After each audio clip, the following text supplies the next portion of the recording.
la sonrisa. Todo lo que siento ahora es que no siento nada. Caminando por el barrio, porque solo en las calles conoces la vida. Cállate, por favor, ya no me digas nada. Necesitaría armas para poder salir de esta batalla. Y aunque la vida es difícil, la tenemos que vivir. Claro que sí, estamos aquí entrando a riff111.com. Yo soy Rafa Martínez y bueno, quiero saludar a todos los que están pendientes de esta transmisión en riff111.com. Saludos a los que están atrás de cámaras, que va a ser muy interesante estarlos viendo atrás de cámaras, pero bueno, obviamente todo esto también se está grabando para que salga en Technicolor, para que salga a la posteridad. Y bueno, qué honor para mí tener el día de hoy por fin, después de tanto tiempo que quería no hacer una entrevista de banqueta como ya lo hemos hecho contigo, pero ya más tranquilos, sentados y demás. Luis Álvarez, el Aragán. En el estudio. Aquí en Riff, ¿cómo estás? No, pues muy bien, bien contento. Por fin se nos hizo, ya estábamos desde cuando que venía. Ajá. Y bueno, aquí estamos, es lo chido que tuvimos el tiempo pues para venir y aquí estamos saludando a todo tu público y exacto, y pues a todo dar. Y como decías, irónico, ¿no? Tan cerca que estamos. Estamos bien cerca, de hecho se me hizo temprano hoy. Llegamos 15, 20 minutos antes. Estamos a 15 minutos de aquí. 15 minutos, exactamente. Realmente estamos muy cerca de Riff. Tlalnepantla es la ciudad del rock. Definitivamente. Eso estamos construyendo. Oye Luis, cuéntame un poco, vamos a remembrar un poco de cómo empiezas en esto del rock and roll. O sea, yo recuerdo que entraste a algún concurso y alguien te puso el mote, pero ¿cómo es esa historia? ¿Cómo te decides por empezar en el rock and roll? Bueno, es varias décadas para atrás. Desde que era niño a mí me prendió el rock. Me prendió el rock con Elvis, me prendió más todavía con los Beatles. Y bueno, fue para mí darme a conocer a mí mismo como rock and rollero al escuchar a Led Zeppelin, a todas esas grandes bandas, a los Creedence, pues a los Rolling, no podían faltar. Pues de pronto es algo chido porque se dice que cuando te pica el gusanito del rock, ya nunca dejas de ser rock. Nunca, ya estás envenenado para siempre. Entonces yo creo que a eso de los 7 años, 8 fue cuando yo escuché rock por primera vez, ponía discos por ahí y me prendió el rock. La verdad es de que es un ritmo que es libertad, a través del rock puedes decir lo que quieras. Es un ritmo, es un movimiento mundial, a nivel mundial, es un movimiento mundial de liberación humana. Exacto. Eso es el rock. Entonces me di cuenta que había rock en español. Y, ¿con quién lo descubriste en español? Pues ya sabes, todos somos trisoleros. Okay. Todos fuimos trisoleros. Me llegó el sencillo por ahí de el ADO, creo, y La Gitana, de Alejandro Lora, y el Three Souls. Y me di cuenta que había rock en español. Y bueno, ya después empecé a descubrir a grupos como los Duk Duks, que me gustaban mucho. El Paco Gruexo, Pájaro Alberto, Javier Batis, ¿no? Empiezas a escuchar de todo un poco. Y en los 80 se viene un movimiento muy grande de rock, que ya platicaremos más adelante. Y bueno, así es como de niño en los 70 me prende el rock. Al escuchar a Elvis Presley, ahí fue, es por Elvis que yo estoy aquí. Así te lo digo de fácil. Órale. Tiene la culpa y me remataron los Beatles. Sí, claro. ¿Ya? Oye, pero además, digo, para que la gente contextualice, porque de repente mucha gente piensa que todo es como ahora, ¿no? Que tan fácil y tan accesible. Pero el rock and roll en esos tiempos estaba... Tenía que abrirse paso. Y además no era algo, o sea, simplemente conseguir el material y eso. Un disco. Como fan, era difícil. ¿Cómo le hacías tú? ¿Quién te daba los discos? ¿Dónde los encontrabas? Bueno, pues entre los cuates nos pasábamos algún disco. Y luego llegó a mi vida mi cuñado, que es rock and rollero. Se llama Rubén, le dicen el peregrino. Al ser novio de mi hermana, pues me empezó a introducir en esa onda. Entonces me pasaba un disco de Led Zeppelin, por ejemplo, ¿no? Escalera al cielo, todas esas. Y yo empezaba a escuchar, él me pasaba algo de música. Entonces los escuchaba. Aparte había programas en Radio Capital, en aquel tiempo, en los 70s, que pasaban mucho rock. Había un programa que se llamaba Rock a la Rolling. Y siempre creo que había una media hora de los Beatles diario. Y había otro programa que se llamaba Vibraciones. Si lo llegaste a oír de él, lo pasaban en la noche. Entonces, no sé si en Radio Capital o en La Pantera, no sé, en alguno de esos. A través de esas estaciones, pues yo escuchaba el rock y pasaban buen rock, que era lo chido. Claro. Pasaban lo más fresco de los 70s y de los 80s en ese momento. Pero sí, realmente yo me gesto como rock and rollero en los 70s. Sí, claro. Con toda esa buena música. Cuando llega a mi vida el disco del Muro de Pink Floyd, pues ya fue el... ¿Cuántos años tenías cuando viste ese disco? Habré tenido 13, 12 años. O sea, en el momento idóneo. Sí, pero desde el 75 pues yo escuchaba. Desde el 73 yo creo. Desde que era niño. No, pues sí. Todo el tiempo escuché. Mi primera canción que canté a los 4 años era el Yellow Submarine. No sé qué decía yo. We live Yellow Submarine, Yellow Submarine. Pero ahí era un bebé que andaba cantando. Entonces causaba mucha gracia porque mi papá me decía, a ver, cántate esa del Yellow Submarine. Y entonces la cantaba de niño. Entonces, así es como nacemos. Para mí es una suerte haber nacido en los 60s. Sí. Aunque como bebé, fui un bebé. Ahora sí que el fruto de esa generación de libertad, de esa generación de expresión artística, esa generación de esperanza.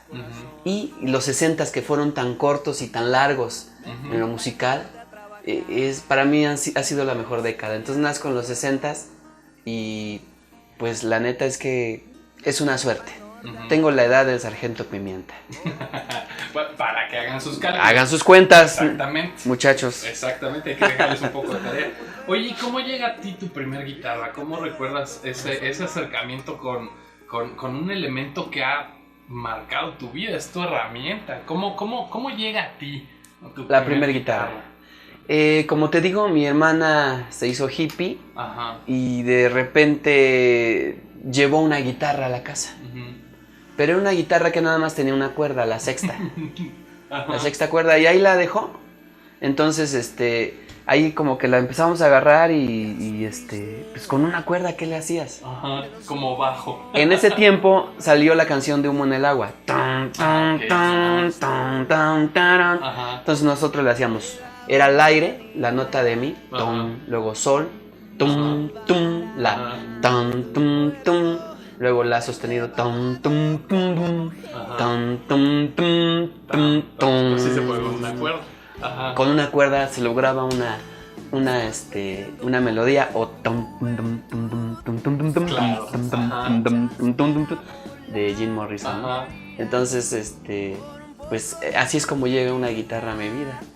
Ya después con el tiempo le compré la quinta, la cuarta. Una por una. Ahí en la palería. Sí, claro. De esas del Cometa. De las que te lastiman. De esas que lastimaban, ¿no? De acero. Y así es como llega la primera guitarra. Y ya después me hice de varias guitarras más, pero de todas maneras era muy difícil tener una guitarra en esos tiempos. Sí, claro, sí. Como niño, pues no tienes dinero.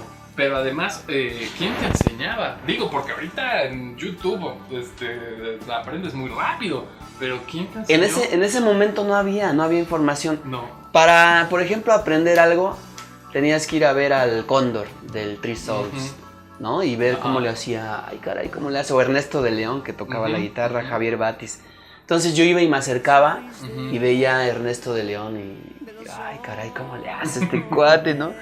Y porque los cuates del barrio eran algo envidiosos, entonces... ¿No te enseñaban? No, se volteaban. No te voy a enseñar. Pero por ahí había uno que otro generoso que me pasaba, por ejemplo, me enseñó un cuate la del cantinero.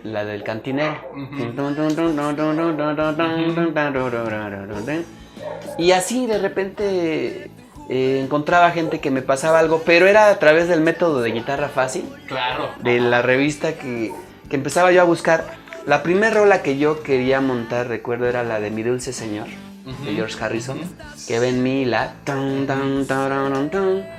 y no podía, ¿no? Porque no sabía cómo iba el ritmo. Por más que le buscaba y no, escuchaba la canción y la volvía a escuchar y no encontraba la forma. No dabas el ritmo. Eventualmente mi cuñado llegaba, él tocaba la guitarra, la sigue tocando y me enseñaba cosillas. Entonces me enseñó una vez el Entonces para mí era todo un descubrimiento. Claro. Pisando en sí y do sostenido. Ajá. Y con mi al aire. Entonces lograbas un ritmo de blues y luego bajabas a la y así dabas la vuelta. Poquito a poquito. Yo creo que si ahora recuerdo que entre varios amigos me empezaron a enseñar alguna cosita cada uno. Cada quien aportó. Hasta el que menos sabía. Por ejemplo, llegaba un cuate y tocaba la de Murió la Flor. Entonces ya te enseñaban una cosa más. Y así llegó un cuate y me enseñó la del Cuervo, de Blackbird. Claro. Entonces ya más elaborado. Después ya la saqué toda, nada más me había enseñado lo que era la introducción. Y pude después sacar toda la canción. Entonces poco a poco vas aprendiendo sin método y sin nada. Yendo a ver a los grupos, cómo tocaban.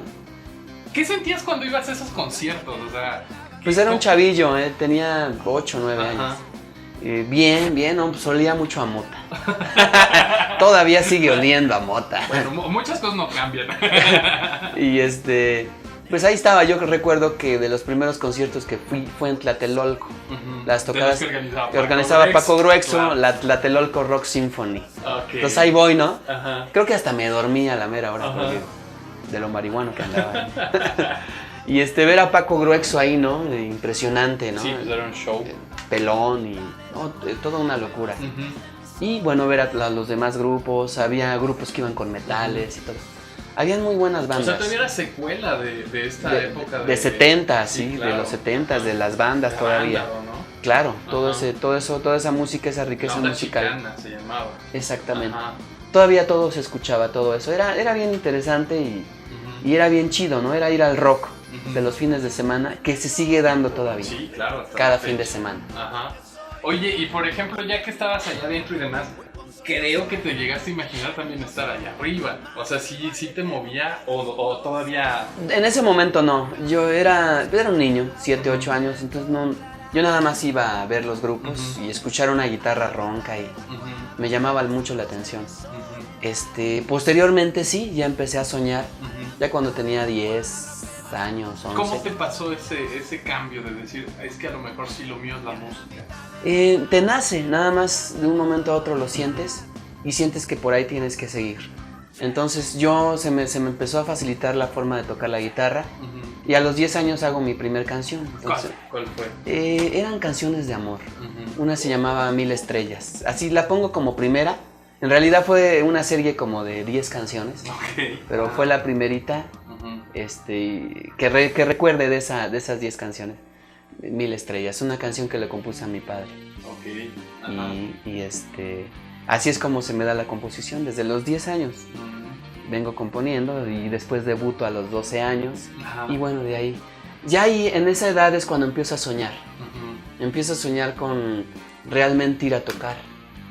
De subirme a un escenario. Yo recuerdo que veía a Alejandro Lora y decía, ay, me gustaría un día tocar ahí, o sea, abrir el concierto.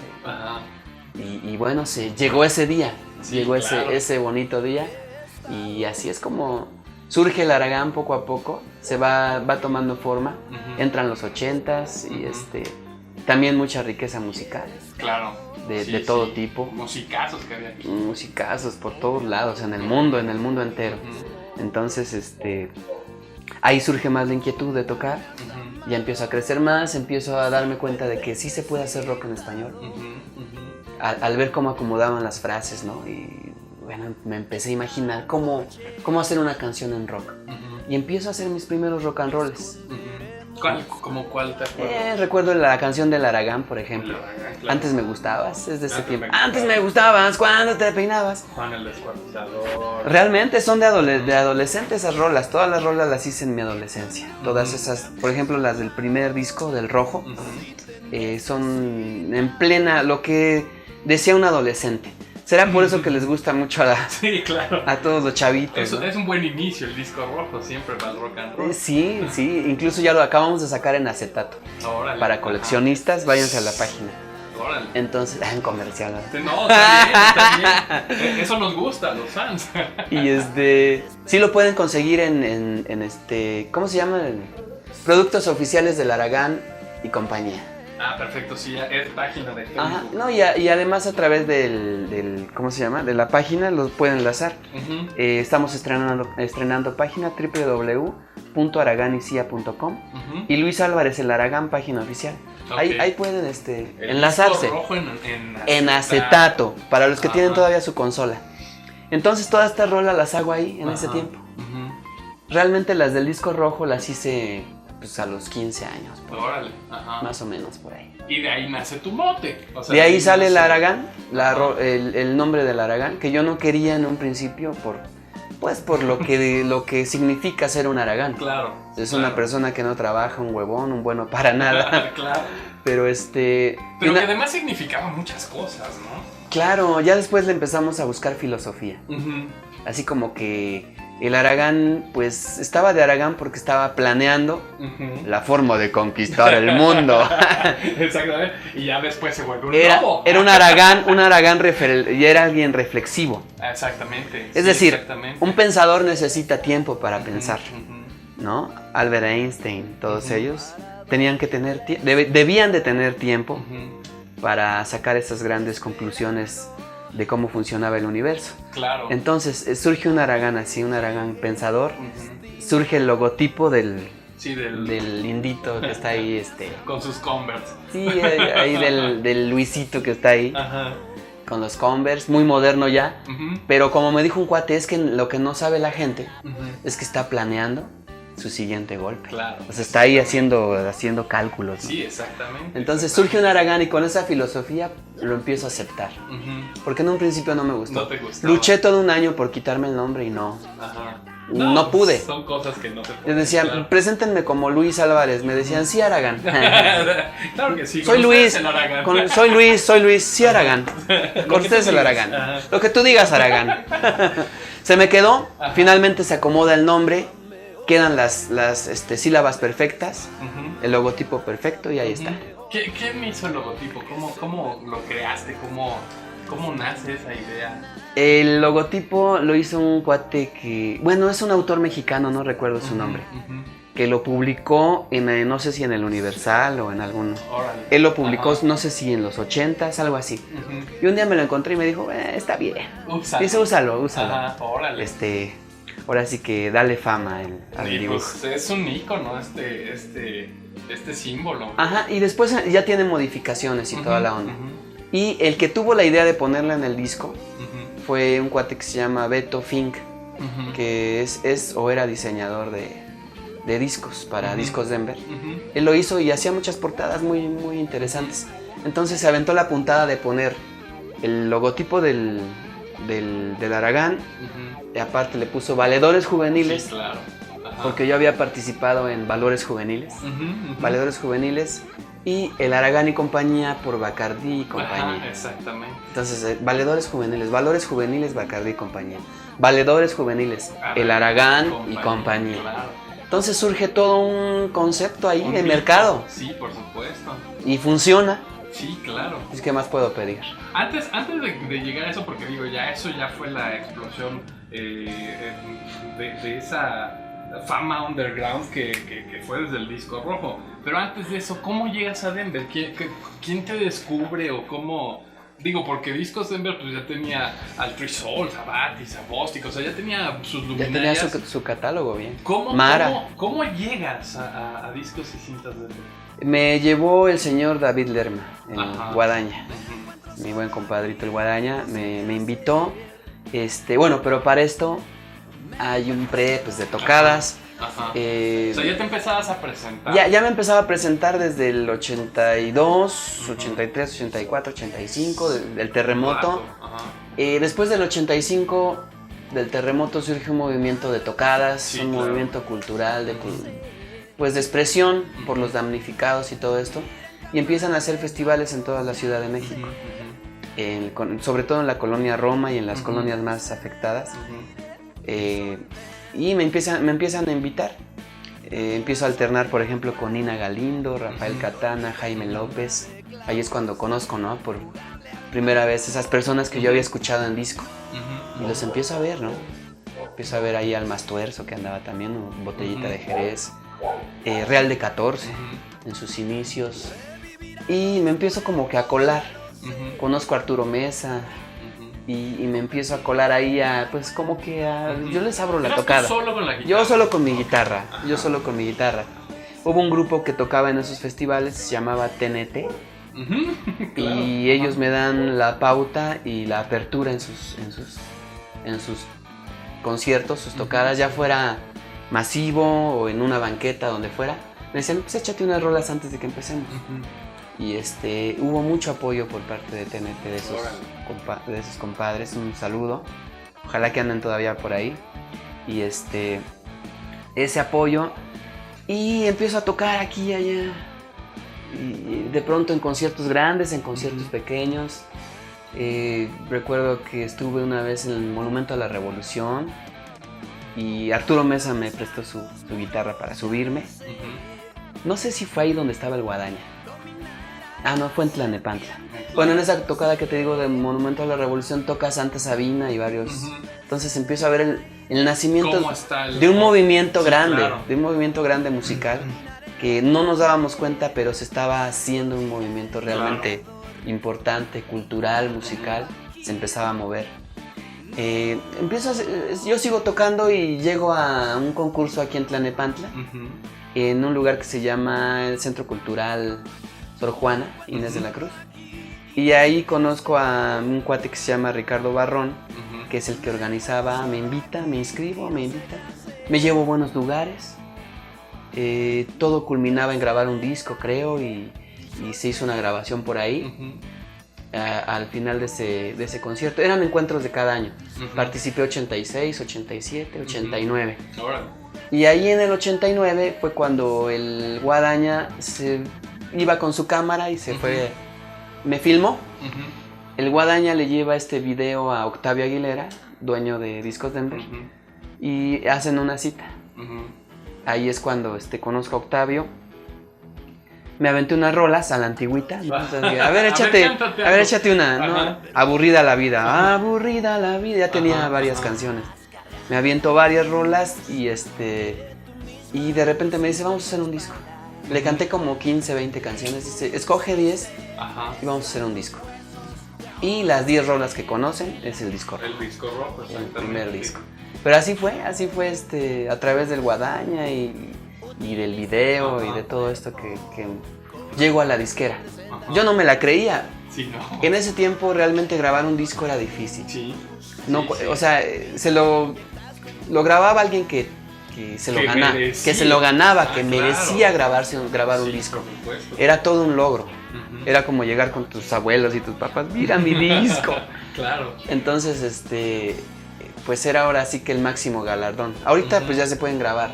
Sí, en tu casa, en una computadora, grabas un disco y hay muy buenos efectos y todo. Pero así fue la entrada de repente, y la gente me recibe con todo su corazón. Sí, claro. Oye, ¿y la banda la armaste para hacer el disco o ya tocabas con la banda? Se armó, yo era solista, hasta ese punto yo quería ser solista. Yo quería ser un Silvio Rodríguez, yo quería tocar como Rodrigo, solito, sin problemas. Y así hubiera seguido, pero ni modo. Entonces yo quería seguir así de esa manera. Y nada más que Discos Denver me dicen, ¿sabes qué? Tienes que armar una banda para que meterle batería, guitarra eléctrica. Hasta ese momento yo no había tocado una guitarra eléctrica. O sea, sí las había tocado de pasón. Sí, pero mi especialidad era la acústica. Y sucede que tengo que agarrar la eléctrica y ahí voy. Ahí voy a montar. Para esto me presentan unos músicos por medio de la disquera, que es Jaime Mejía Ujú. y Juan Mejía, Ujú. los hermanos Jay, Ujú. que eran más bien metaleros. Ellos Ujú. tocaban metal, Ujú. y muy bien, por cierto. El baterista era excelente y el guitarrista también, y tocaba el bajo también. Ujú. Ok. Entonces él empieza a hacer el bajo, ellos hacen bajo y batería del disco. Ujú. Reforzamos con Rodrigo Levario, Ujú. que en ese tiempo pues ya estaba con su grupo Dama. Dama. Desde Ujú. que era Dama, ahí andaba. El Sopas, que era parte del grupo, Ujú. lo jalamos. Y estuvo Jaime Rodríguez, que era el Ujú. compañero de proyecto también. Ujú. Y tocó el bajo también en varias canciones. Y yo en la guitarra. Ok. Había otro cuate por ahí, el Chente, que se aventó un palomazo por ahí. Entonces fue, realmente sí, como dices, se juntaron los músicos.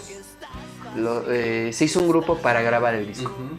Cuando sale el disco y empieza a tener éxito, se empieza a vender como pan caliente. Sí, claro. Es lo que te iba a decir. Cuando estaban en el estudio, no te imaginas lo que va a No, pasar.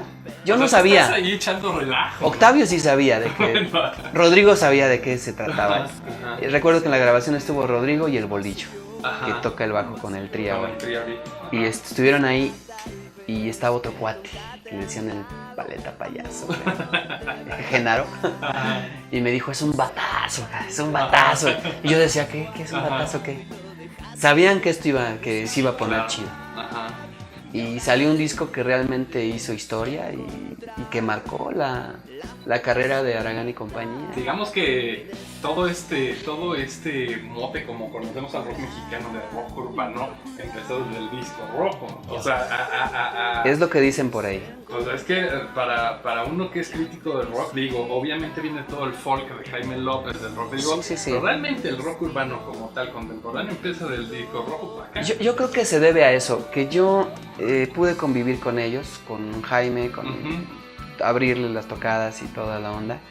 Y darme cuenta cómo tocaba Katana, todos Ujú, ellos, ujú. Gerardo Enciso, con su guitarra. Entonces retomo lo que es lo acústico y lo fusiono con lo eléctrico. Ujú, exacto. Y efectivamente, venía el rock rupestre, como le llamaban, Ujú. venía como desde la muerte de Rodrigo. Sí. Había otro cuate, Roberto González, muy bueno. Ujú. Y como que venía llegando a un fin de una etapa el rock rupestre. Entonces ahí yo lo tomo desde antes, Ujú. retomo cosas del rock rupestre y sale el disco rojo, ¿no? Entonces es cuando ahí hago una mezcolanza entre lo que Claro. era la onda rupestrona Claro. y lo eléctrico que estaban tocando los Bostik, los Tex-Tex, Sí, el exacto. tri. Pero que además le das una identidad, o sea, le das esa identidad a este nuevo público que van haciendo. O sea, definitivamente creo que el disco rojo, como lo acabas de decir, era precisamente de un chavo que usaba la música como un escape. O sea, todo el disco rojo sí es de fuga, o sea, sí es así como muy prendido. El Antes Me Gustabas, bueno, pues todas las rolas son rock and rolleras, ¿no? O sea, como que sí, te no, presentan. sí, fue un momento histórico ahí. Cuando lo estuvimos haciendo hubo magia, hubo mucha magia. O sea, realmente sabíamos que teníamos algo bueno Ujú. y que venían buenas cosas. Ujú. Y así es como surge ese disco que hasta la fecha no sé si es el que más se vende todavía. Creo que sí es el que más se vende todavía. Y Probablemente. se han vendido miles, cientos de miles de copias. Bueno, el de Valedores también, yo siento que sí. Valedores funcionó también, era Sí. como la continuación de ese disco. Sí, exacto. Sí, Por muy eso bueno. Tengo mis dudas de cuál se venda más. El rojo. ¿Crees que El rojo sí, porque nosotros tenemos nuestra tiendita y se vende. Órale, no, pues sí. Y se vende bien. Ujú. Entonces, definitivamente la gente se lo acaba, lo compra Y sí. y lo vuelve a comprar y Sí, lo vuelve. claro. O si lo presta, no se lo regresan y lo tienen que comprar otra vez. Entonces, es así como surge ese disco que es un parteaguas. Exacto. Para mí, Y para el rock and roll mexicano. me parece que sí. Yo recuerdo, mucho recuerdo a un chavo que me lo encontré en el metro. Ujú, Y me vio, yo traía mis discos de venta. ujú. Me dijo, ¿sabes qué? Lo que pasa es que el Aragán, esto que acabas de hacer, es lo que estábamos esperando. Exacto. Porque es algo fresco, ya los demás nos tienen hasta Sí, exacto. hasta la madre de todo lo Ajá. que dicen. Y esto nos suena fresco, esto nos suena a esperanza. Ujú, exactamente. Y ese chavo definió en pocas palabras lo que significaba o lo que iba a significar el Aragán Ujú. y ese disco en esa generación, Sí, exacto. naciendo los 90.